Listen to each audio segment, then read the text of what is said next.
بسم اللہ الرحمن الرحیم۔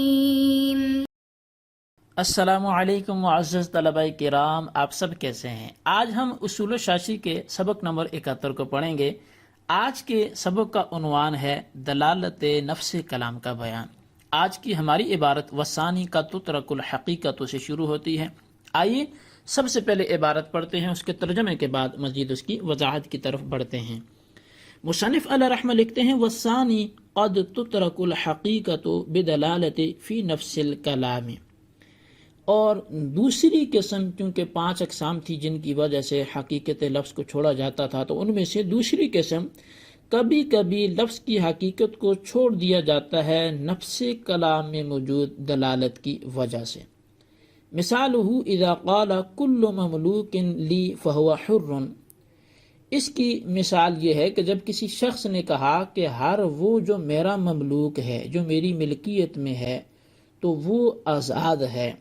لم یوتق مکاتبوہ ولا من اوتق بعدہ الا اذا نوى دخولہم، تو اب اس کے مکاتب غلام آزاد نہیں ہوں گے، اور نہ ہی وہ کہ جن کے بعض کو آزاد کر دیا گیا ہو، مگر اس صورت میں کہ جب ان کو بھی آزادی میں داخل کرنے کی آقا نیت کر لے۔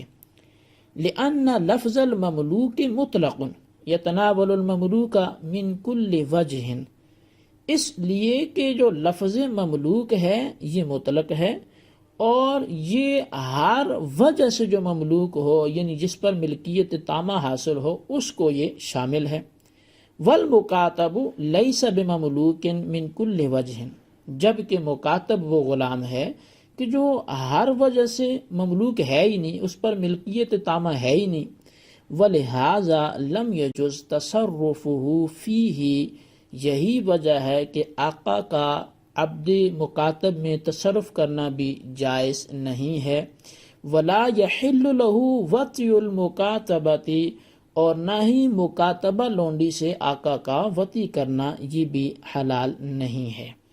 وَلَوْ تَزَوَّجَ الْمُكَاتَبُ بِنْتَ مَوْلَاهُ ثُمَّ مَاتَ الْمَوْلَى وَوَرَثَتْهُ الْبِنْتُ لَمْ يَفْسُدِ النِّكَاحُ، اور اگر مکاتب نے اپنے مولا کی لونڈی سے نکاح کیا، پھر مولا فوت ہو گیا، وَوَرَثَتْهُ الْبِنْتُ، اور بیٹی اس کی وارث بن گئی، تو اس کا نکاح فاسد نہیں ہوگا۔ جی معزز طلبہ کرام، پہلے اس عبارت کا ترجمہ کرتے ہیں۔ ترجمہ تو ہم نے کر لیا، اس کی وضاحت کی طرف بڑھتے ہیں۔ مزید انشاءاللہ عزوجل ہم اس میں جو کلام ہوگا وہ کریں گے۔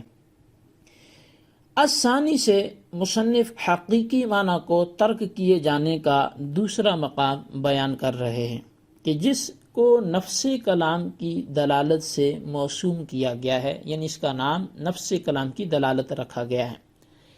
نفس کلام کی دلالت کا مطلب یہ ہے کہ کلام کے سیاق و سباق اور خارجی قرائن کا لحاظ کیے بغیر صرف لفظ اپنے ماخذ اشتقاق اور مادہ حروف کے اعتبار سے دلالت کرتا ہو، اور نفس کلام کی دلالت اپنے بعض افراد پر کامل اور بعض افراد پر ناقص ہوتی ہے، جس کو اہل مناطقہ کی اصطلاح میں کلی مشقق کہتے ہیں۔ تو جب کلام کو بغیر نیت کے مطلقاً بولا جائے تو پھر اس کلام کا فرد کامل مراد ہوگا۔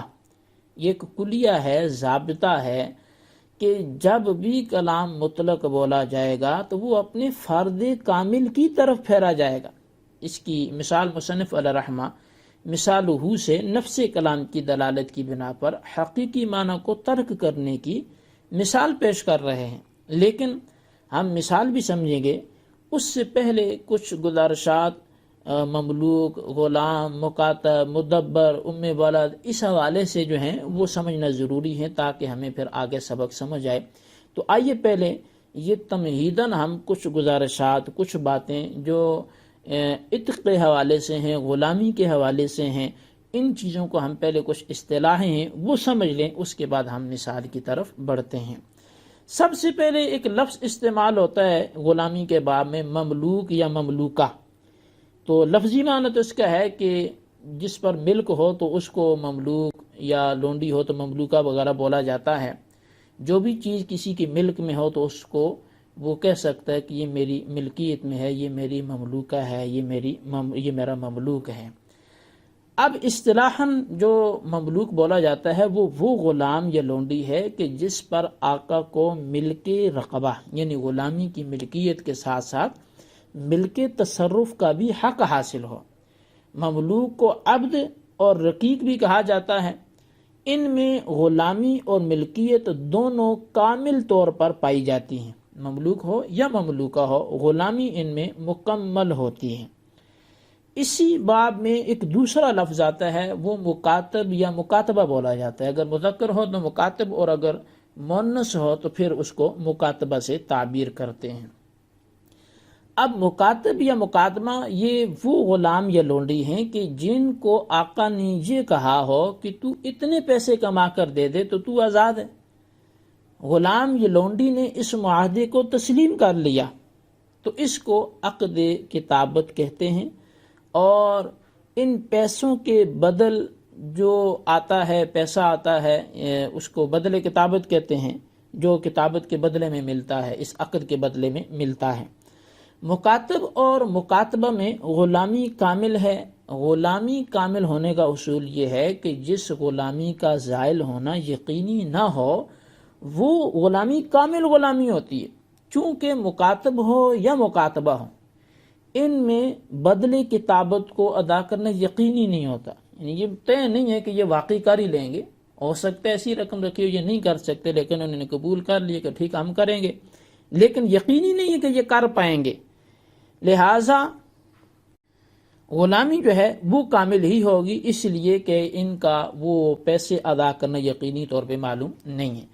چونکہ مکاتب اور مکاتبہ میں بدلے کتابت کو ادا کرنا یقینی نہیں ہے، بلکہ ممکن ہے کہ ادا نہ کر سکیں، لیکن ان میں ملکیت جو ہے وہ ناقص رہے گی، کیونکہ عقد کتابت کے بعد آقا ان میں کسی قسم کا تصرف نہیں کر سکتا، نہ ان سے خدمت لے سکتا ہے، نہ ان کو بیچ سکتا ہے، اور اگر لونڈی ہے، مکاتبہ ہے، تو اس سے وطی بھی حلال نہیں ہے آقا کے لیے، حالانکہ دیگر لونڈیوں کے لیے آقا کے لیے وطی کرنا یہ جائز ہے، لیکن اگر مکاتبہ لونڈی ہو تو وطی اس کے لیے جائز نہیں ہوگی۔ وجہ یہ ہے کہ ملکیت ناقص ہے، غلامی کامل ہے، اس وجہ سے کہ پتہ نہیں یہ لا کے دے سکیں نہ دے سکیں بدلے کتابت کو، لیکن ملکیت ناقص ہے کہ ان پر وہ تصرف کا اہل نہیں ہے۔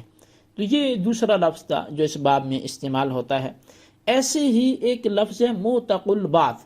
موتق البعض سے مراد وہ غلام یا لونڈی ہیں کہ جن کا بعض حصہ آقا نے آزاد کیا ہو، ان میں بھی مکاتب اور مکاتبہ کی طرح غلامی تو کامل ہے مگر ملکیت وہاں بھی ناقص ہے، اس لیے ان میں بھی یہ تصرف کا اہل نہیں ہے۔ چوتھا جو لفظ اس باب میں استعمال ہوتا ہے وہ مدبر یا مدبرہ وغیرہ، تو یہ وہ غلام یا لونڈی ہیں کہ جن کو آقا نے یہ وعدہ کیا ہو، ان کے ساتھ یہ بات کی ہو کہ میرے مرنے کے بعد تم آزاد ہو، تو اب ان کی غلامی ناقص ہے کیونکہ ان کی آزادی یقینی طور پہ معلوم ہے۔ یعنی اس سے پہلے ہم پڑھ رہے تھے وہ یہ تھا کہ غلامی کامل تھی لیکن ملکیت ناقص تھی، اب ان میں غلامی ناقص ہے۔ کیوں؟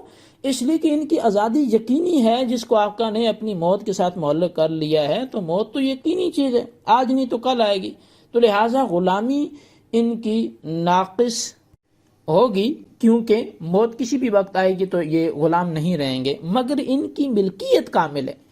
اسی وجہ سے مدبر اور مدبرہ میں آقا بیچنے کے علاوہ باقی تصرف کر سکتا ہے، اس لیے کہ ان کا مالک ہے۔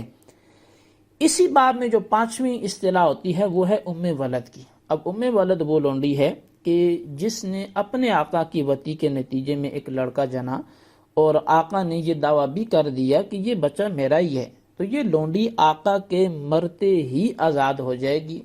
اس میں بھی مدبر اور مدبرہ کی طرح غلامی ناقص ہے مگر ملکیت کامل ہے، آقا بیچنے کے علاوہ اس میں تصرف کا حق رکھتا ہے۔ اب یہ ساری وہ باتیں تھی کہ ان کے سمجھنے کے بعد نفس کلام کی جو دلالت پر مصنف علیہ رحمہ نے آگے مثال پیش کی ہے وہ سمجھنا آسان ہو جائے گا۔ تو آج ہم اسی پر اتفاق کرتے ہیں جتنا ابھی تک ہم نے پڑھ لیا ہے، کہ سب سے پہلے تو ہم نے کچھ عبارت پڑھی دلالت نفس کلام کے حوالے سے، اور اس کی وضاحت بھی ہم نے کی کہ اس کو کیا کہتے ہیں، اور پھر اس کے بعد ہم نے ترجمے کے اعتبار سے تو ایک بات کر لی کہ ہر وہ جو میرا مملوک ہے وہ آزاد ہے، لیکن اس پہ انشاءاللہ ہم بطور مثال کے آئندہ سبق میں وضاحت کریں گے۔ اور اس کے بعد ہم نے کچھ اصطلاحات کی تعریفات کی جو باب الاتاق میں، کتاب الاتاق میں جہاں غلاموں کا چیپٹر ہوتا ہے، باب ہوتا ہے، وہاں یہ اصطلاحیں ہوتی ہیں، تو اس حوالے سے بھی ہم نے کافی آج معلومات حاصل کی۔ اسی سبق کو نوٹ کریں اپنے رجسٹر پر، اچھی طرح یاد رکھیں اور بالخصوص ان سوالات کے جوابات دیں۔ سوال نمبر 1 یہ ہے کہ دلالت نفس کلام سے کیا مراد ہے، اس کی وضاحت کریں۔ اور سوال نمبر 2 یہ ہے کہ مکاتب اور ام ولد کی تعریفات قلم بند کریں۔ اللہ تبارک و تعالیٰ سے دعا ہے جو کچھ ہم نے سنا پڑھا اسے یاد رکھنے کی توفیق نصیب فرمائے،